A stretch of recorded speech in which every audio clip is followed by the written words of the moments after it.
আসলে আমাকে মিঠু ভাই যখন গল্পটা শুনিয়েছে, গল্পটা শোনার পর আমার ভীষণ পরিমাণে ভালো লেগেছে।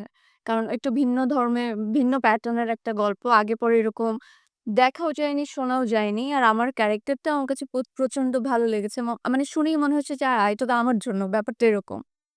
সো সবকিছু মিলিয়ে মিঠু ভাই তো দুর্দান্তভাবে নীলচক্র শেষ করেছে। আর আমার ক্যারেক্টারটার সাথে আমার মিল হচ্ছে যে ওখানে রাইমাকে একজন নৃত্যশিল্পী হিসেবে, নৃত্য শিক্ষিকা হিসেবে দেখানো হয়েছে।